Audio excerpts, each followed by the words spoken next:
রাতে যদি হঠাৎ তোমার ফোনে একটা অজানা নাম্বার থেকে কল আসে আর ওপাশ থেকে কাঁদতে কাঁদতে কেউ বলে, ভাইয়া আমাকে বাঁচান, ওরা দরজার বাইরে দাঁড়িয়ে আছে, তাহলে তুমি কি করবে? ফোনটা কেটে দেবে নাকি একজন মানুষকে বাঁচানোর জন্য ছুটে যাবে? আমি সেদিন ফোনটা কাটি নাই, আর সেই এক সিদ্ধান্তের পর থেকে আজ পর্যন্ত আমি মাঝরাতে কোনো অজানা কল রিসিভ করি না। আমার নাম সায়েম। আমি তখন চট্টগ্রামে একটা ছোট আইটি কোম্পানিতে কাজ করি। দিনে অফিস, রাতে বাসায় ফিরে ল্যাপটপে ফ্রিল্যান্সিং, এই ছিল রুটিন। আমি একাই থাকতাম, ছোট একটা ভাড়া ফ্ল্যাট।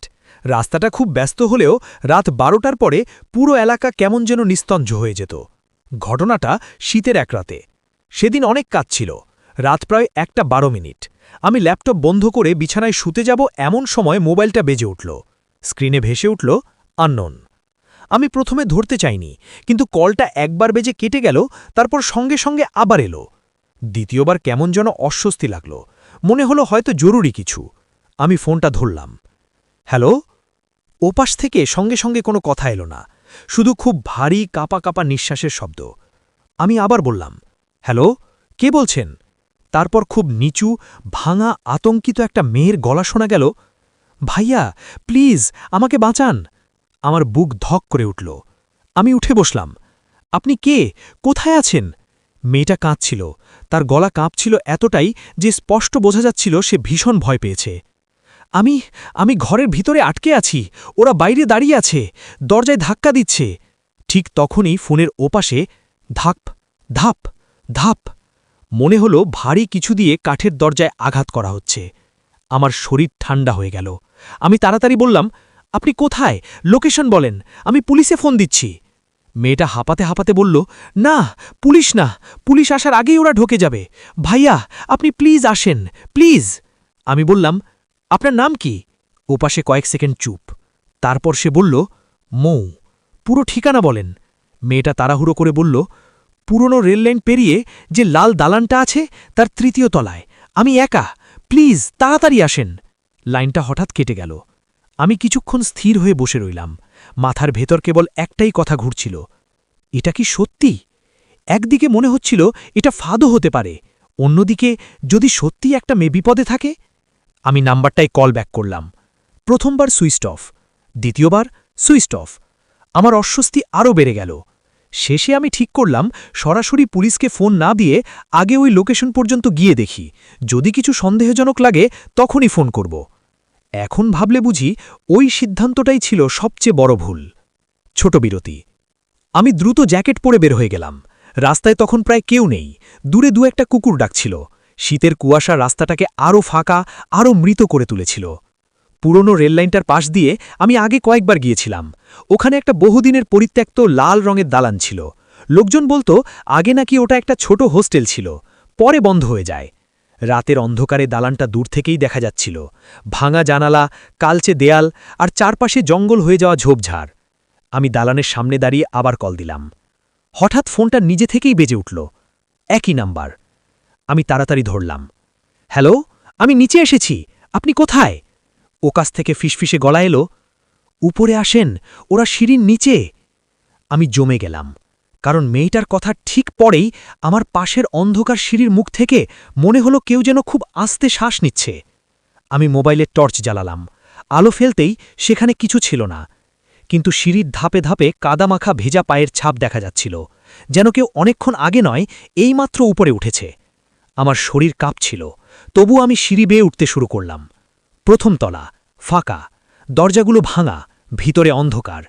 দ্বিতীয় তলা, হঠাৎ কানে এলো কেউ যেন খুব আস্তে কাঁদছে। আমি থেমে গেলাম। মৌ, আপনি কোথায়? কোনো উত্তর নেই। আবার ফোনটা কেঁপে উঠল।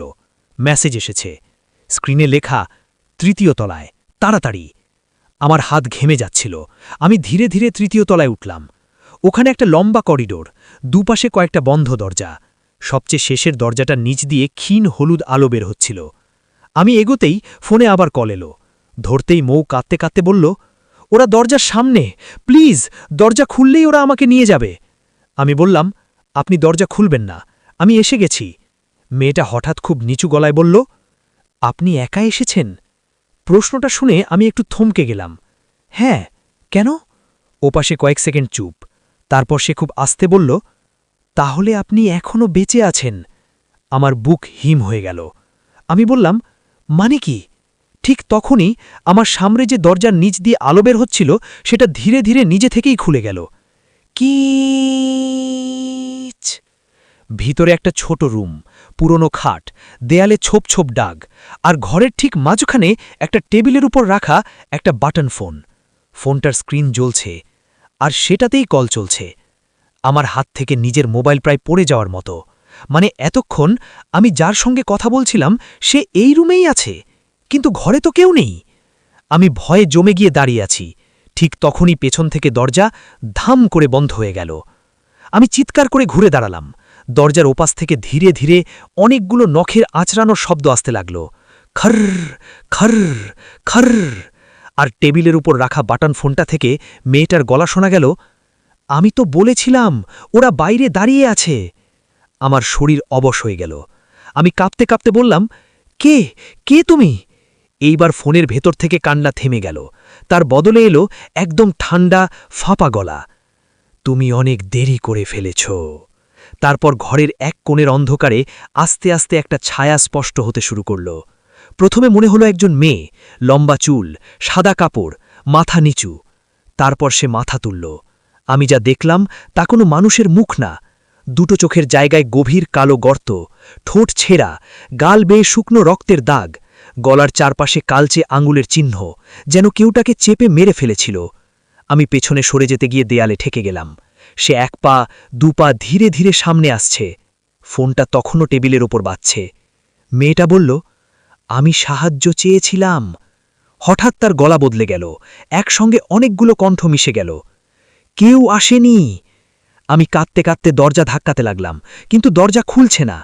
সে আরও কাছে এসে বলল, এখন আমি ডাকি আর মানুষ আসে। ঠিক তখনই আমার চোখ পড়ল দেয়ালের দিকে। সেখানে নখ দিয়ে লেখা অনেকগুলো বাক্য, বাঁচান, দরজা খুলবেন না, ফোন ধরবেন না, সে মানুষ না। আমার মাথা চক্কর দিয়ে উঠল। মানে এই ঘরে আগেও আরও মানুষ এসেছে, হয়তো তারাও এমন সাহায্যের কল পেয়ে এখানে এসেছিল। মেয়েটা আমার সামনে এসে দাঁড়াল। তার মুখ আমার মুখের এত কাছে যে আমি পচা স্যাঁতস্যাঁতে গন্ধ পাচ্ছিলাম। সে খুব আস্তে বলল, তুমি কি জানো, আমার লাশও কেউ খুঁজে পায়নি। হঠাৎ ফোনের স্পিকারে কর্মর শব্দ হল। তারপর অন্য একটা পুরুষ কণ্ঠ ভেসে উঠল, আরেকজন এসেছে। আমি প্রায় জ্ঞান হারানোর মতো অবস্থা। মেয়েটা ধীরে ধীরে ঘাড় ঘুরিয়ে ফোনটার দিকে তাকালো। তারপর এমন একটা হাসি দিল যে মানুষের হাসি না, মনে হলো হাড় ঘষার শব্দ। হ্যাঁ, আরেকজন। ঠিক তখনই দরজার বাইরে একসঙ্গে অনেকগুলো পায়ের শব্দ শোনা গেল, ধাপ ধাপ ধাপ ধাপ। মনে হচ্ছিল অনেকগুলো মানুষ ঘরটার সামনে এসে দাঁড়িয়েছে। তারপর সব কণ্ঠ একসঙ্গে ফিসফিস করে বলল, দরজা খোলো। আমি শেষ শক্তি দিয়ে জানালার দিকে দৌড়ালাম। জানালাটা ভাঙা ছিল, তৃতীয় তলা, নিচে অন্ধকার। পেছনে মেয়েটার কর্কশ চিৎকার, পালাতে পারবে না। আমি আর কিছু ভাবিনি, চোখ বন্ধ করে লাফ দিলাম। যখন জ্ঞান ফিরল, আমি হাসপাতালে। ডাক্তার বলল আমি নাকি দালানের নিচে অচেতন অবস্থায় পড়েছিলাম, হাত ভেঙেছিল, মাথায় চোট পেয়েছিলাম, কিন্তু বেঁচে গেছি। পুলিশকে সব বলেছিলাম, ওরা দালানটা তল্লাশি করেছিল। তৃতীয় তলার ওই ঘরে একটা পুরনো বাটন ফোন ছাড়া কিছু পায়নি। তবে পুলিশ রেকর্ডে একটা পুরনো তথ্য বের হয়, 5 বছর আগে ওই দালানে মৌ নামে এক কলেজ ছাত্রী নিখোঁজ হয়েছিল। শেষবার সে তার ভাইকে ফোন করে বলেছিল, ভাইয়া আমাকে বাঁচাও, ওরা দরজার বাইরে। তারপর আর তাকে কখনো পাওয়া যায়নি। আমি ভেবেছিলাম সব শেষ, কিন্তু না। হাসপাতাল থেকে বাসায় ফেরার 3 দিন পর রাত 1:12 আমার ফোন আবার বেজে উঠল। আমার শরীর জমে গেল। আমি ধরিনি, কিন্তু ফোনটা কেটে যাওয়ার পর একটা ভয়েস মেসেজ এলো। কাঁপতে কাঁপতে প্লে করলাম। প্রথমে নিঃশ্বাসের শব্দ, তারপর মৌয়ের গলা, আপনি তো বেঁচে গেছেন। 2 সেকেন্ড নীরবতা, তারপর একদম অন্য ভয়ঙ্কর ফাঁপা গলা, এবার আমরা আপনার বাসার নিচে দাঁড়িয়ে আছি। আমি জানালার দিকে তাকালাম। রাস্তার লাইটের ফ্যাকাশে আলোয় নিচে 3 জন মানুষ দাঁড়িয়ে আছে। না, মানুষ না, 3টে লম্বা স্থির কালো ছায়া। তাদের একজনের হাতে মোবাইল ফোন। আর ঠিক তখনই আমার ফোন আবার বেজে উঠল। আজও প্রতি মাসে একবার একই সময়ে সেই অজানা নাম্বার থেকে কল আসে। আমি ফোন ধরি না, কারণ আমি জানি ওটা কোনো মানুষের সাহায্যের কল না, ওটা একটা ফাঁদ, একটা মৃত কণ্ঠের ডাকা। আর যে একবার সেই ডাকে সাড়া দেয় তার ঠিকানা ওরা আর ভুলে না। তাই যদি কোনোদিন রাত গভীরে তোমার ফোনে অজানা নাম্বার থেকে কল আসে আর ওপাশ থেকে কেউ কাঁদতে কাঁদতে বলে আমাকে বাঁচান, তাহলে সাহায্য করার আগে একবার অন্তত চারপাশে তাকিয়ে নিও, কারণ সব সাহায্যর কল বেঁচে থাকা মানুষের হয় না। এমন আরও ভয়ঙ্কর, রহস্যময় আর শিহরণ জাগানো গল্প শুনতে চ্যানেলটি সাবস্ক্রাইব করে পাশে থাকো আর কমেন্টে জানাও তুমি হলে সেই অজানা কলটা ধরতে।